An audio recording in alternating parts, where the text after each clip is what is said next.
Hello dear friends. अभी हम लोग स्टार्ट करने जा रहे हैं पैथोलॉजी। जैसे कि मैंने आपको बताया था और मेरा स्लोगन है, लोगों पे आपने देखा होगा कि हम लोग कोशिश ये करेंगे कि जो भी टॉपिक हम पढ़ें, जो भी चीज़ हम सीखें, हम लोग क्लास में ही याद कर लें। हमें मगअप करने की ज़रूरत ना पड़े, हर चीज़ को हम क्लास में ही सीख के जाएं, क्लास में ही याद करके जाएं। तो देखो, ऐसा करने के लिए हमें क्या करना पड़ेगा कि हमें एक इंटरेक्टिव सेशन चलाना पड़ेगा, जिसमें जो भी मैं आपको पढ़ा रहा हूँ, मैं वो चीज़ आपको साथ साथ पूछूंगा कि आपको याद हुआ या नहीं हुआ, या उसके साथ साथ मैं थोड़ा सा आपका सहयोग चाहूंगा क्लास में कि जो मैं आपको पूछूं वो चीज़ आप मेरे को आंसर करो, कमेंट में करो। इवन आप लाइव क्लास में नहीं देख रहे हो, ये चीज़ वीडियो में देख रहे हो, तब भी आप वीडियो में लिखो लिखो वो चीज़। ठीक है, वीडियो के नीचे आप कमेंट में वो चीज़ डालो। ठीक है, तभी जाके ये इंटरेक्टिव सेशन हो पाएगा। और तभी मेरा जो एम है कि मैं सब कुछ आपको क्लास में ही सिखा दूं, सब कुछ आपको क्लास में ही याद करा दूं। आपको ये क्लास के बाद इस चीज़ को बार बार मगअप करने की ज़रूरत ना पड़े। अगर उस लेवल तक मैं ये चीज़ आपको पढ़ाऊंगा तो मुझे थोड़ा सा आपका सहयोग चाहिए होगा। और वो सहयोग क्या है कि जब भी मैं आपसे कोई चीज़ पूछूं तो आप उसका आंसर करो, आप कमेंट करो, आप मेरे साथ इंटरेक्ट करो। तो चीज़ों को हम कोई मैं टीचर की तरह आपको पढ़ाऊंगा नहीं, बल्कि एक फ्रेंड की तरह बहुत सिंपल सी साधारण सी भाषा में हम एक दूसरे के साथ डिस्कस करेंगे, चीज़ों को सीखेंगे, ताकि हमें बार बार याद करने की ज़रूरत ना पड़े। तो मैं आशा करता हूं कि आप इस चीज़ को समझ गए होंगे कि हमें कैसे पढ़ना है, कैसे समझना है, ठीक है, और क्यों इंट्रैक्शन की ज़रूरत है। तो चलिए हम लोग शुरू करते हैं। तो सबसे पहले हम लोग बात कर रहे हैं सेल एडेप्टेशन की। तो मैं चाहूँगा कि आप मुझे बताओ सेल एडेप्टेशन क्या होता है। सेल एडेप्टेशन क्या होता है? आप किसी भी तरीके से टाइप कर सकते हैं, ठीक है, और कमेंट में डाल सकते हैं कि सेल एडेप्टेशन होता क्या है। देखिए, अच्छा चलिए हम सेल को थोड़ी देर के लिए दूर रखते हैं। हम सोचते हैं आपके और हमारे लिए, ठीक है। जैसे अभी सर्दियां हैं और इससे पहले गर्मियों का मौसम निकला है, तो क्या हम जब गर्मी आती है तब और जब सर्दी आती है तब एक जैसे कपड़े पहनते हैं, या फिर हम थोड़ा बहुत बदलाव करते हैं? डेफिनेटली हम लोग बदलाव करते हैं। सर्दियों में हम लोग गर्म कपड़े पहनते हैं और गर्मियों में हम लोग पतले कपड़े पहनते हैं ताकि हमें गर्मी ना लगे, ठीक है। तो ऐसे ही सेल, जब सेल के ऊपर कोई इंजरी होती है तो सेल अपने अंदर बदलाव करता है, उस एटमॉस्फेयर को, उस इंजरी के रिस्पॉन्स में चेंजेस करेगा, अडेप्ट करेगा उस चीज को अडेप्टेशन करने के लिए, ठीक है। जैसे हम सर्दी से बचने के लिए चेंजेस करते हैं, कपड़े दूसरे तरीके के पहनते हैं, ऐसे ही सेल इंजरी से बचने के लिए या जो इंजरी हो चुकी है उससे फाइट करने के लिए अपने अंदर चेंजेस करेगा। उसी को हम कहते हैं सेल अडेप्टेशन, ठीक है। तो जब भी सेल के अंदर चेंजेस आएंगे वो हमेशा आएंगे in response of some type of injury, ठीक है, किसी भी प्रकार की इंजरी के कारण, ठीक। तो मेरे ख्याल से आपको समझ आ गया होगा कि एडेप्टेशन क्या होता है। एडेप्टेशन का एक रूल है, रूल ये है कि ये हमेशा रिवर्सिबल होगा। कैसा होगा? Always reversible. जैसे सपोज दैट भाई, जब सर्दियां आई तब हमने गर्म कपड़े पहने, ठीक है, उस एटमॉस्फेयर को अडेप्ट करने के लिए, ठीक है, उसमें ढलने के लिए। लेकिन जब सर्दियां चली जाती हैं और वापस से वर्षा और गर्मी आती हैं तो क्या हम वही गर्म कपड़े पहन के घूमते हैं? नहीं ना।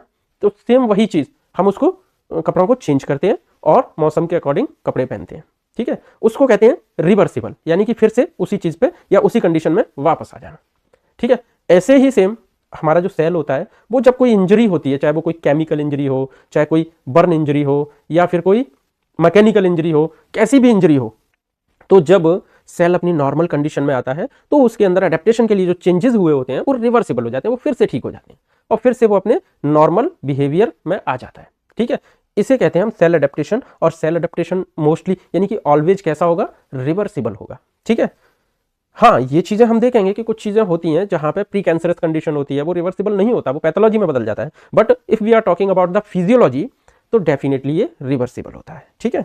अच्छा, अब देखेंगे हम सेल एडेप्टेशन के मेन 4 टाइप होते हैं, ठीक है, जिसमें हमारे पास एक है हाइपरट्रॉफी, एक है एट्रोफी, और एक है हाइपरप्लेजिया, और उसके अलावा मेटाप्लेजिया। अच्छा, इसके बाद साथ साथ 2 छोटे छोटे से और होते हैं, ठीक है, जैसे जैसे फेरोप्टोसिस, प्रोप्टोसिस, ठीक है। लेकिन बेसिकली हम लोग जो डिस्कस करेंगे वो मोटे मोटे 4 टाइप के बारे में डिस्कस करेंगे। सबसे पहला हाइपरट्रॉफी, एट्रोफी, हाइपरप्लेजिया और मेटाप्लेजिया, ठीक है, चलिए हम लोग शुरू करते हैं हाइपरट्रॉफी से।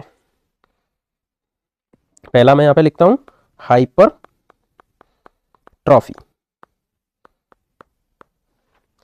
तो अभी मैं ये देखना चाहूंगा कि हाइपरट्रॉफी से आप लोग क्या समझते हो। चलिए जल्दी जल्दी कमेंट में लिखिए कि हाइपरट्रॉफी में एक्चुअल में होता क्या है।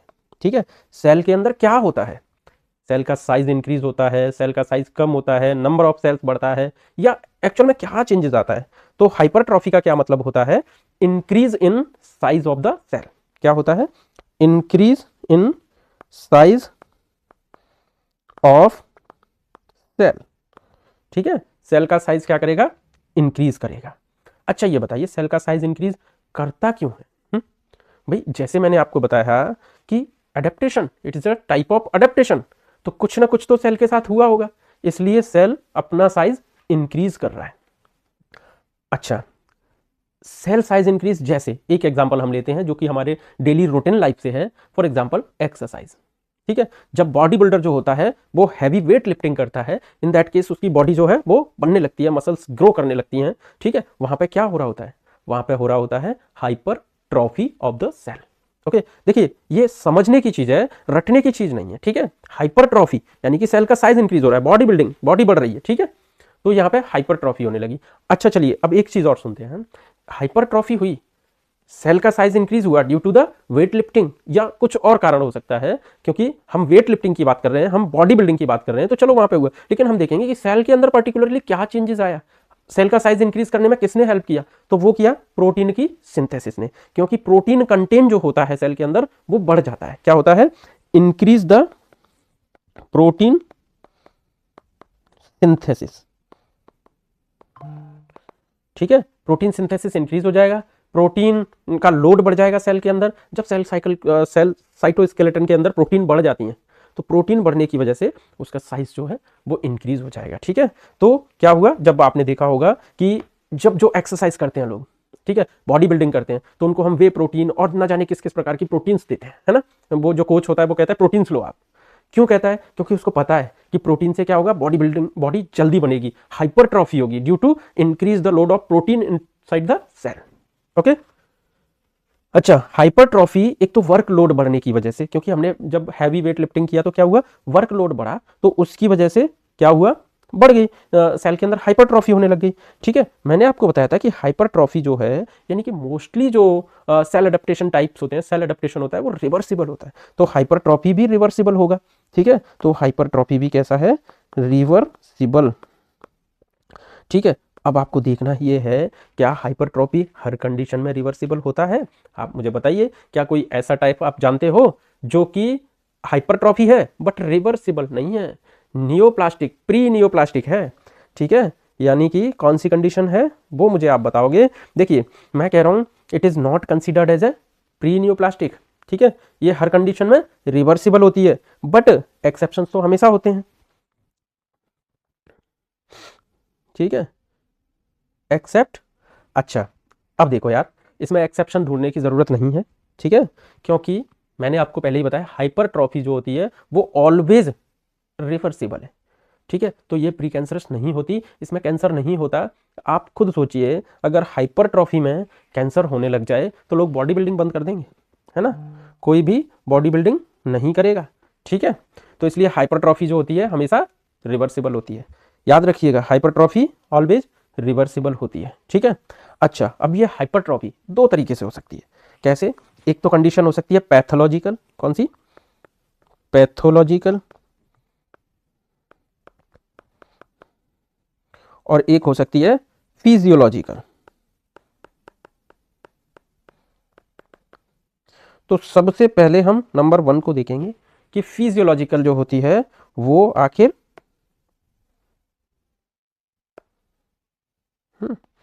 क्या क्या एग्जांपल है फिजियोलॉजिकल के।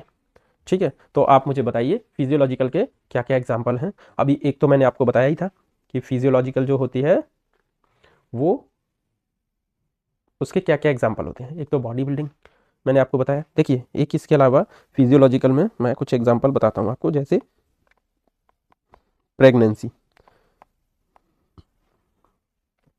इसके अलावा प्यूबर्टी, और इसके अलावा मैंने आपको एक बताई दिया बॉडी बिल्डिंग।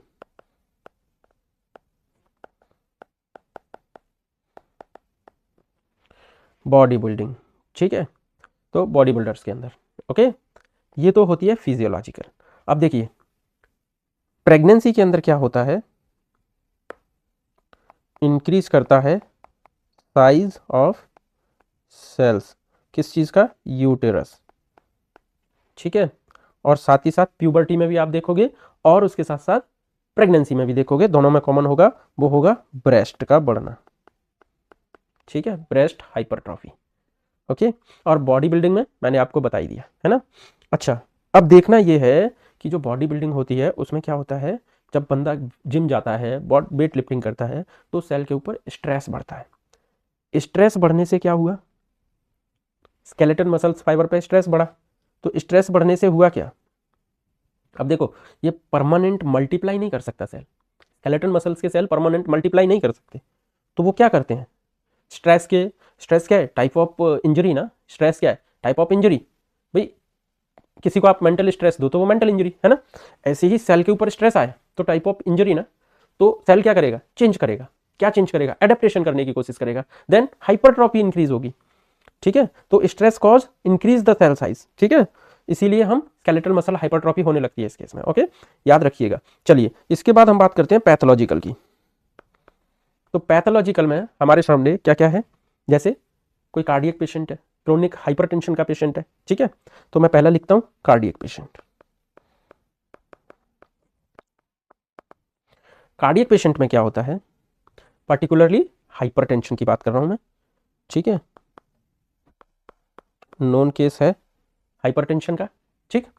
अब क्या होगा, हाइपरटेंशन का नॉन केस है तो इसके अंदर क्या होगा कि क्रोनिक हाइपरटेंशन के अंदर क्या होता है, एनलार्जमेंट होने लगता है, किसका, लेफ्ट वेंट्रिकल का, क्या होगा, एनलार्जमेंट होने लगेगा लेफ्ट वेंट्रिकल का, और ये एनलार्जमेंट, ठीक है, बाद में क्या होता है, लेफ्ट वेंट्रिकुलर हाइपरट्रॉफी में बदल जाता है। देखो मैं ऐसे बताना चाहूंगा आपको कि सिंपली याद करने की चीज नहीं है, सिंपली समझने की चीज है। देखिए हमारे जो लेफ्ट वेंट्रिकल होता है वो अयोटा में ब्लड को पुश करता है, यानी कि पूरी बॉडी में पंप करता है, ठीक है। जो हमारा राइट वेंट्रिकल होता है वो फेफड़ों के लिए पंप करता है, तो फेफड़ों के लिए पहुंचाना ज्यादा मुश्किल होगा ब्लड को, या पूरी बॉडी में पहुंचाना ज्यादा मुश्किल होगा, तो डेफिनेटली ज्यादा हार्ड, ज्यादा मुश्किल, ज्यादा पावर लगानी पड़ेगी पूरी बॉडी में ब्लड की सप्लाई पहुंचाने के लिए, पंप करने के लिए। तो इसीलिए आपने देखा होगा कि नॉर्मली, मैं एक बात करता हूं, नॉर्मली जो राइट वेंट्रिकल है और लेफ्ट वेंट्रिकल है, दोनों की जो मसल्स होती हैं उनका साइज डिफरेंट होता है। क्यों भाई, जिसको ज्यादा स्ट्रेस है, जिसको ज्यादा पावर लगाना पड़ रहा है वो मोटा होगा, जिसको कम स्ट्रेस है, जिसको कम पावर लगाना पड़ रहा है वो थिन होगा, ठीक है।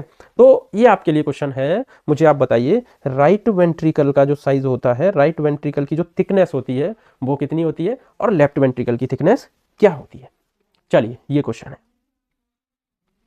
ये हम पैथोलॉजी की बात कर रहे हैं, पैथोलॉजिकल हाइपरट्रॉफी की बात कर रहे हैं, ठीक है, बट अभी मैं आपको नॉर्मल पूछ रहा हूं, नॉर्मल थिकनेस क्या होती है।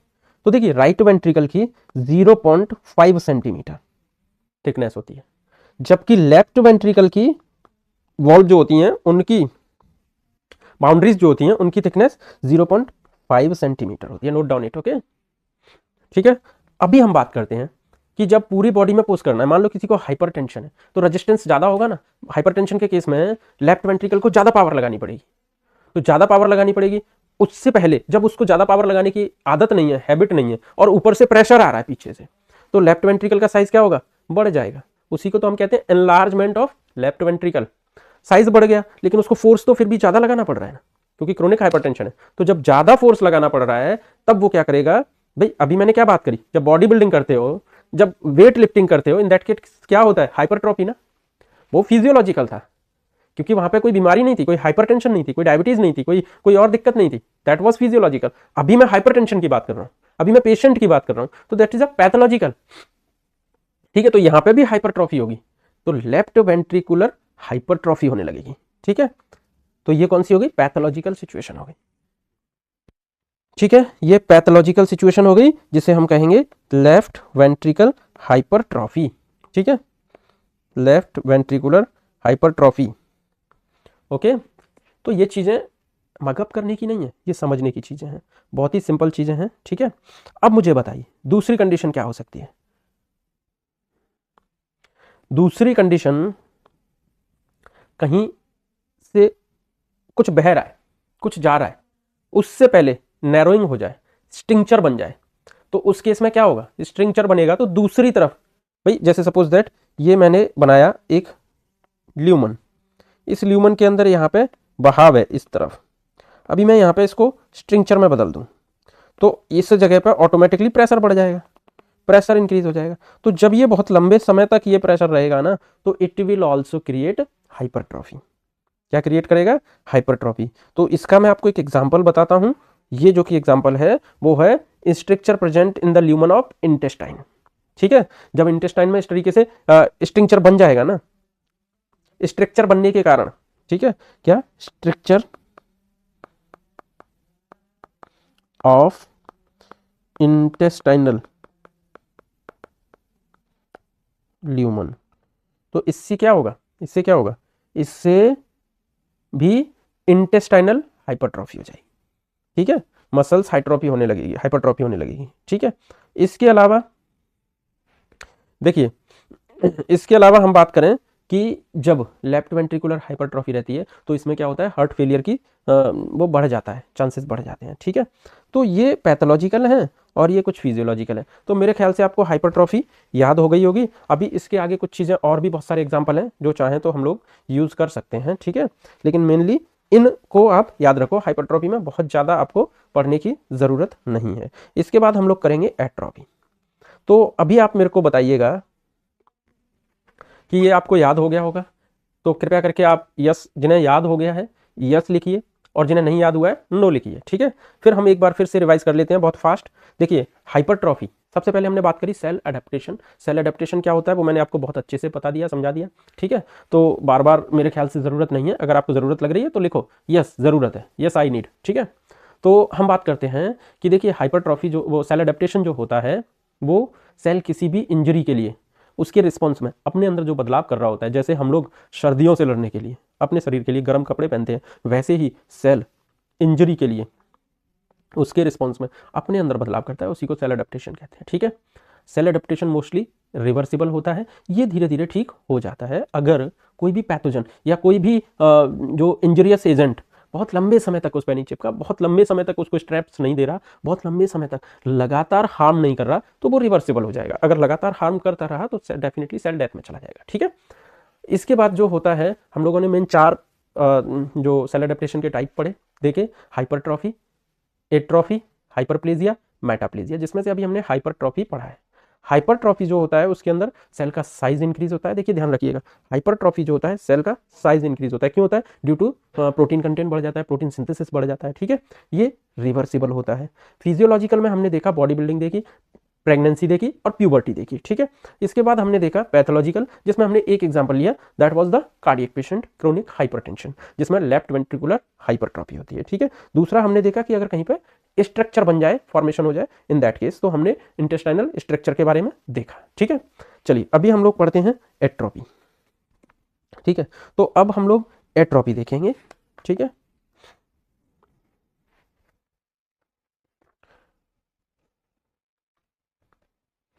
तो एट्रोपी में हम लोग क्या करेंगे, ये सबको याद हो गया होगा। अब इसके बाद हम लोग एट्रोपी पढ़ते हैं, ठीक है। एट्रोफी, करेक्ट, ये लीजिए। तो एट्रोफी क्या होती है, इसके अंदर देखिए ये हाइपरट्रॉफी का जस्ट अपोजिट होता है एक तरीके से, ठीक है। हम लोग क्या कहेंगे, अपोजिट ऑफ हाइपरट्रॉफी, क्योंकि देखो हाइपरट्रॉफी में सेल का साइज बढ़ रहा था, इंक्रीज हो रहा था, इसके अंदर सेल का साइज छोटा होने लगता है, कम होने लगता है, ठीक है। तो इसके अंदर क्या होगा, decrease in the cell size, ठीक है, इसमें डिक्रीज सेल साइज, सेल का साइज जो है वो डिक्रीज हो जाता है, ठीक है। अब साइज डिक्रीज होगा तो डेफिनेटली फंक्शन भी डिक्रीज हो जाएगा, ठीक है। Also decrease the function of cell, इसमें सेल का फंक्शन भी डिक्रीज हो जाएगा। जब सेल छोटा हो गया तो वो काम भी कम करेगा। ठीक है, तो इसी तरीके से सेल का साइज जब कम हो गया, एट्रोफी में क्या हो रहा है, सेल का साइज कम हो रहा है, तो डेफिनेटली ये काम भी कम कर रहा है। ठीक है, काम भी कम कर रहा है, करेक्ट, इसका फंक्शन भी डिक्रीज हो गया। ठीक है, अब देखिए सारे ही एडेप्टेशन मैंने कहा रिवर्सिबल होते हैं। ठीक है, एट्रोफी भी रिवर्सिबल है, but it is a most difficult to reverse. क्या है ये, मोस्ट डिफिकल्ट है रिवर्स के लिए। Atrophy can also pre neoplastic. देखिए मोस्टली मैंने क्या कहा, एट्रोफी में कैंसर नहीं होता, हाइपरट्रोफी में तो होता ही नहीं है। ठीक है, लेकिन ये इसके अंदर atrophy can be neoplastic,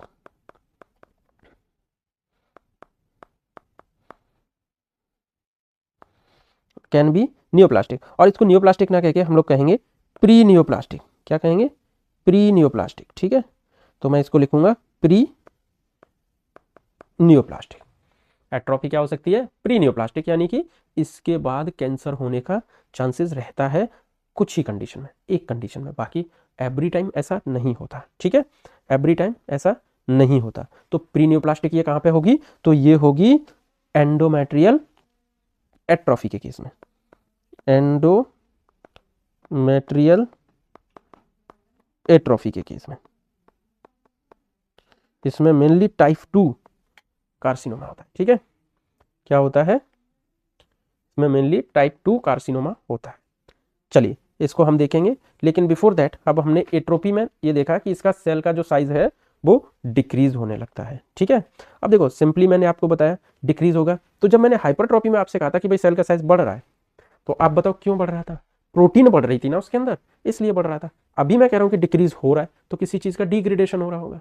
degradation किसका हो रहा है, प्रोटीन का, डेफिनेटली। तो इसमें क्या होगा, प्रोटीन का डिग्रेडेशन हो जाएगा। क्या हो जाएगा, डिग्रेडेशन ऑफ प्रोटीन। ठीक है, इसमें प्रोटीन का डिग्रेडेशन हो जाएगा,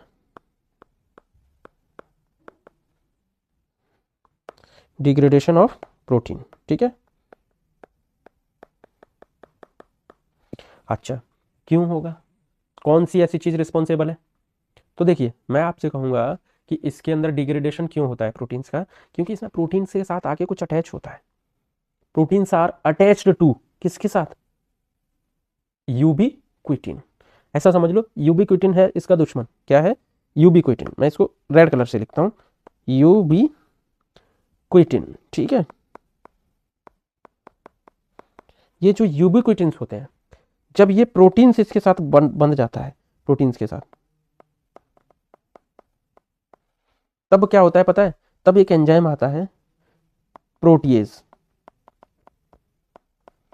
और ये इनकी प्रोटीन्स को खत्म करने लग जाता है, जिसे हम कहते हैं डिग्रेडेशन ऑफ प्रोटीन्स। तो देखो जब भी आपको एट्रोफी याद रहेगी ना, तो प्रोटीन्स का डिग्रेडेशन याद रहेगा।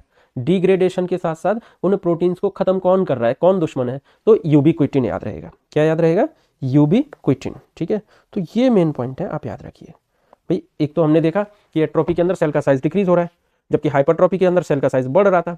तो हाइपरट्रोफी में क्या चल रहा था कि प्रोटीन्स सिंथेसिस बढ़ रही थी, प्रोटीन्स का कंटेंट बढ़ रहा था। यहाँ पे प्रोटीन सिंथेसिस डिक्रीज हो रही है, प्रोटीन्स का कंटेंट डिक्रीज हो रहा है सेल के अंदर। ठीक है, लेकिन उनको मारने वाला कोई प्रोटीन है, यूबीक्विटिन प्रोटीन्स बन जाते हैं। वो कैसे, यूबीक्विटिन्स के साथ में अटैच हो जाते हैं, तो यूबीक्विटिन प्रोटीन बन जाते हैं। और यूबीक्विटिन प्रोटीन बनने की वजह से प्रोटीज आता है, वो देख लेता है भाई यूबीक्विटिन के साथ में, ठीक है आई विल किल यू। ठीक है, और इस तरीके से एट्रोफी होना शुरू हो जाती है। ठीक है, प्रोटीज क्या करता है, प्रोटियोसोम क्या करता है, वो करता है डिस्ट्रॉय द प्रोटीन्स। ठीक है, प्रोटियोसोम क्या करेगा, डिस्ट्रॉय द प्रोटीन्स। ठीक है, ये जो प्रोटियोसोम, ठीक है ऐसे कर लो। ठीक, तो प्रोटियोसोम एंजाइम जो होता है वो इसको डिस्ट्रॉय करने लगता है। इन शॉर्ट अगर मैं कहूं कि जो प्रोटीन्स यूबीक्विटिन्स के साथ में अटैच होती हैं, जो प्रोटीन्स यूबीक्विटिन्स के साथ में अटैच होती हैं, उन्हीं का डिग्रेडेशन होता है ना, वही डिस्ट्रॉय होती हैं बाय द प्रोटियोसोम। ठीक है, atrophy can be seen physiological और पैथोलॉजिकल। एट्रोफी सबको याद हो गई होगी भाई, atrophy, hypertrophy increase the cell, atrophy decrease the cell size, decrease the function of the cell, it can be neoplastic. Endometrial cancer कर सकती है, केवल एंडोमेट्रियल के केस में नियोप्लास्टिक है, ठीक है, बाकी मोस्टली नहीं करती। और इसमें जो प्रोटीन डिक्रीज हो रही हैं, जो प्रोटीन टूट रही हैं, डिस्ट्रॉय हो रही हैं, वो किस वजह से हो रही हैं? यूबिक्विटिन प्रोटीन्स बनने की वजह से। ठीक है, यूबिक्विटिन्स के साथ अटैच होने की वजह से। कौन कर रहा है इनको? प्रोटियोसोम, प्रोटियोसोम डिस्ट्रॉय कर रहा है। ठीक है, चलो अब ये पैथोलॉजिकल भी हो सकती है और ये फिजियोलॉजिकल भी हो सकती है। तो सबसे पहले देखेंगे फिजियोलॉजिकल। अब देखो यार, फिजियोलॉजिकल, जब हम ज़्यादा कसरत कर रहे हैं तो साइज बढ़ रहा है, ऐसे ही हम डिसयूज यानी कि यूज ही नहीं कर रहे, ठीक है, तो साइज कम हो जाएगा। तो ये चीज़ें आप याद रखिएगा। बट सबसे पहले हम देखते हैं पैथोलॉजी और फिजियोलॉजी में एट्रोफी ऑफ द नोटोकॉर्ड। क्या? Atrophy of notochord. अब देखो भाई, आप नोटोकॉर्ड की जो एट्रोफी हो रही है ना, ये इसके बारे में ज़्यादा डिटेल में पैथोलॉजी में पढ़ने की ज़रूरत नहीं है वैसे, बट ये आपके लिए क्वेश्चन है। आप मुझे बताओगे नोटोकॉर्ड की जो एट्रोफी होती है वो होती कैसे है, क्यों होती है और कब होती है? ये कमेंट में आप लिखोगे और मेरे को बताओगे, ठीक है, फिजियोलॉजिकल कंडीशन के अंदर। ठीक, चलिए दूसरा होता है डक्टस आर्टीरियोसस। भाई आपको पता है जब बच्चा पैदा होता है तो डक्टस आर्टीरियोसस बनता है, डक्टस आर्टीरियोसस होता है, लेकिन बाद में धीरे धीरे डक्टस आर्टीरियोसस एक लिगामेंट में बदल जाता है और जो पूरा फीटल सर्कुलेशन से एडल्ट सर्कुलेशन जो होता है वो पूरा डिफरेंट हो जाता है, उसमें थोड़े चेंजेस आ जाते हैं। ठीक है, तो डक्टस आर्टीरियोसस। ठीक है, अब उसके बाद ये डिस्ट्रॉय होता है तो इसकी एट्रोफी हो जाती है। ठीक है, डक्टस आर्टीरियोसस की एट्रोफी। तो ये फिजियोलॉजिकल कंडीशन है। ओके, अब हम देखते हैं पैथोलॉजिकल।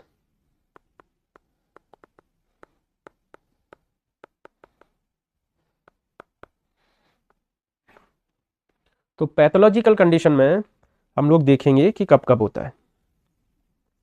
देखिए, माल न्यूट्रिशन के केस में,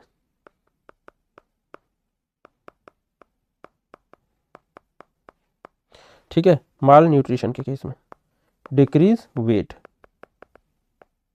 ओके, जब बच्चा माल न्यूट्रिशन के केस में माल न्यूट्रिशन हो जाता है उसे, ठीक है, उस केस में क्या होता है? बच्चे का वेट डिक्रीज होने लगेगा, एकदम पतला सा हड्डी जैसा हो जाता है, उसके अंदर एट्रोफी होने लग जाती है। ठीक है, दूसरा कब होता है? डिसयूज, मैंने अभी आपको बताया है ना। पोलियो के केस में आपने देखा होगा, पोलियो के केस में जब नर्व काम नहीं करती ना पर्टिकुलर जगह पे, देखो ये चीज़ें लिखने की नहीं है, ये चीज़ें तो हमने 2 बूंद जिंदगी की हमेशा देखी है ना।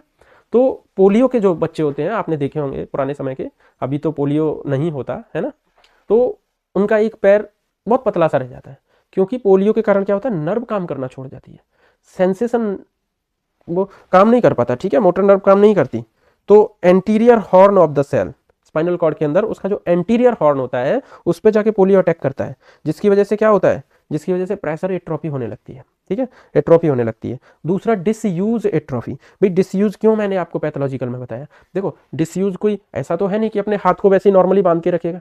ठीक है भाई, हाथ टूट गया, कोई फ्रैक्चर हो गया बोन में, इन दैट केस क्या है? लंबे समय तक हाथ बांध के रखते हैं तो भी हाथ पतला होने लगता है। ठीक है, तो इसलिए मैंने डिसयूज को पैथोलॉजी में डाला है। ठीक है, तो disuse of the disuse atrophy. ठीक है, इसके अलावा सिनाइल एट्रोफी। अब देखो ये इंपॉर्टेंट है भाई, डिसयूज तो देखो सबको याद हो जाएगा कि हाथ टूट गया, बोन फ्रैक्चर हो गया, इन दैट केस कभी यूज नहीं किया तो वो पतला रह गया। पोलियो हो गया, पोलियो होने के कारण जो है anterior horn of spinal cord पे प्रेशर एट्रोफी हो गई। ठीक है, तो वो काम ही नहीं किया लंबे समय तक, जिससे वो पतला रह गया। ठीक, तो ये चीज़ें ठीक है, आपको याद होगी। माल न्यूट्रिशन के केस में भी बच्चा एकदम बहुत पतला सा हो जाता है। ठीक है, तो ये चीज़ें हैं। अब आती है सेनाइल एट्रोफी। देखो जरूरी है सेनाइल एट्रोफी, मैं क्या बात कर रहा हूँ? Senile, sorry, senile atrophy. याद करो भाई, याद करो, सेनाइल एट्रोफी को याद करो। तो ये जो सेनाइल एट्रोफी हो रही है, ये जो सेनाइल एट्रोफी हो रही है, इसके अंदर क्या होगा? देखो 2 चीजें हैं, बाय डिपोजिशन ऑफ लिपिड। क्या? By deposition of lipids. बताओ कहाँ होता है? एथेरोस्क्लेरोसिस के केस में। ठीक है, तो मैं यहाँ पे आपको बताना चाहूँगा कि जब लिपिड्स का डिपोजिशन हो जाता है ओल्ड एज कंडीशन में, जनरली ओल्ड एज में ही होता है, तो ये अगर हो गया सेरिब्रल के अंदर, सेरिब्रल आर्टरीज का, इन द ब्रेन, तो ये ब्रेन में हो गया, सेरिब्रल आर्टरीज में हो गया, तो सेरिब्रल आर्टरी के अंदर एथेरोस्क्लेरोसिस डेवलप हो जाएगा। उससे क्या होगा blood supply to the brain will also decrease. अब जब ब्रेन की ब्लड सप्लाई डिक्रीज हो जाएगी ओल्ड एज में, उस केस में एसिटाइल कोलिन बनना डिक्रीज हो जाता है। क्या हो जाता है भाई, फंक्शन भी तो कम हो जाएगा ब्रेन का, फिर तो एसिटाइल कोलिन कम बनेगा। जब एसिटाइल कोलिन कम बनेगा तो एक बीमारी होती है, ठीक है, एक बीमारी होती है जिसमें मेमोरी लॉस होता है। क्या होता है, मेमोरी लॉस, ठीक है। जब एसिटाइल कोलिन डेफिशिएंसी कहाँ से होगी, देखो इसके अंदर क्या होता है, डिक्रीज होता है मायरनेट न्यूक्लियस। क्या होगा, मायरनेट न्यूक्लियस। मायरनेट न्यूक्लियस जो होगा वो न्यूरॉन्स क्या कंटेन करते हैं, एसिटाइल कोलिन कंटेन करते हैं, ठीक है। तो डिक्रीज हो जाएंगे neuron contain the acetyl choline वाले, एसिटाइल कोलिन डिक्रीज हुआ जिसकी वजह से मेमोरी डिक्रीज होने लगी। इस कंडीशन को कुछ बोलते हैं, बताओ क्या बोलते हैं, सेनाइल डिमेंशिया और एल्जाइमर डिजीज, ठीक है। तो सेनाइल एट्रोफी के केस में हमने क्या देखा, एल्जाइमर और सेनाइल डिमेंशिया। तो मैं यहाँ पे सेनाइल डिमेंशिया, ठीक है, सेनाइल डिमेंशिया और एल्जाइमर, सेनाइल डिमेंशिया को क्या बोलते हैं, या एल्जाइमर डिजीज। एल्जाइमर स्पेलिंग देख लेना, एल्जाइमर्स डिजीज, ठीक है। मेरे ख्याल से ये भी आपको याद हो गया होगा, और अगर एक बार मुझे बता दो याद हो गया तो मैं फिर आगे बढ़ूं, और नहीं याद हुआ हो तो मैं आपको फिर बताना शुरू करूं। अच्छा, इसके अलावा प्रेशर एट्रोफी मैंने आपको बताया, ऑब्स्ट्रक्शन हो जाता है ना, जब जैसे किसी को यूरिनरी ब्लैडर में, यूरिनरी ट्रैक्ट के अंदर पथरी हो गई, जैसे रीनल स्टोन, तो उस केस में क्या होगा कि जब हाइड्रोनेफ्रोसिस होता है और वो बहुत लंबे समय तक रहता है, तो रीनल कॉर्टिकल एरिया में, किडनी के में क्या होता है, प्रेशर इंक्रीज होने लगता है, तो उससे भी किडनी के अंदर प्रेशर एट्रोफी होने लगती है, ठीक है। ये चीज़ आप याद रखिएगा, उसके अंदर भी क्या होने लगता है, किडनी के अंदर प्रेशर एट्रोफी होने लगती है, ठीक है। देखो भाई, कुछ समझ आ रहा है तो बोलो, नहीं समझ आ रहा है तो बोलो, ठीक है। प्रॉपर तरीके से लिखो। ये मेरा पहला वीडियो है पैथोलॉजी का, ठीक है, और जो कि मैंने बहुत ही सिंपल साधारण सी भाषा में बनाया है। अब मैं इस वीडियो को छोटा ही छोड़ रहा हूँ, ज़्यादा लंबा नहीं खींचूंगा, क्योंकि मैं जानना चाहता हूँ आप लोगों की रिस्पॉन्स, ताकि मैं नेक्स्ट वीडियो कल बनाऊँ तो मैं उसे और अपनी कुछ ताकत, कुछ अपने पढ़ाने के तरीके और चेंज करूँ और आप लोगों के लिए और कुछ बेहतर बना पाऊँ। मेरी कोशिश ये रहेगी, इसलिए मैं इसको यहीं ख़त्म करता हूँ, ठीक है। इसका जो हाइपरप्लेजिया और मेटाप्लेजिया हम लोग कल की वीडियो में देखेंगे, और साथ ही साथ हम कल थोड़ा सा प्रोप्टोसिस और फेरोप्टोसिस भी देखेंगे, ठीक है। फिर उसके बाद हम लोग सेल इंजरी की तरफ चलेंगे, ठीक है।